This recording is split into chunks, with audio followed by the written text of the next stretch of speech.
কেন্দ্রীয় কর্মসূচির অংশ হিসেবে ৬ দফা দাবিতে বিভিন্ন জেলায় বিক্ষোভ মিছিল ও সমাবেশ করেছে পলিটেকনিক শিক্ষার্থীরা।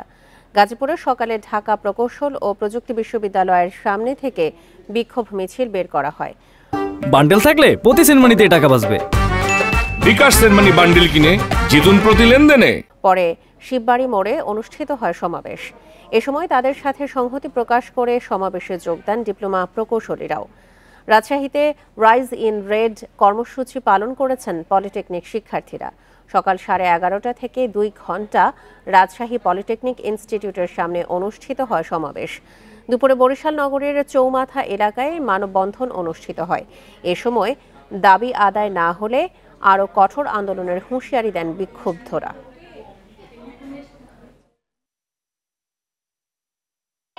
আমাদের আন্দোলন যতদিন পর্যন্ত না মেনে নেওয়া হবে ততদিন আমরা রাজপথ ছাড়বো না। শিক্ষার্থীদের অধিকার আদায়ের লক্ষ্যে আজকের এই প্রতিবাদ কর্মসূচি এবং আমাদের প্রত্যেকটি পলিটেকনিক, দেশের 49টি পলিটেকনিক সহ বাকি সকল যে পলিটেকনিকগুলো আছে সেই পলিটেকনিকের মূল ফটক অনির্দিষ্টকালের জন্য লাল কাপড় দিয়ে ঢেকে দেওয়া হচ্ছে। আমরা যে রাজপথে নামছি, তো এটার আমরা এখন পর্যন্ত কোনো ধরনের কোনো ফলাফলই পাচ্ছি না।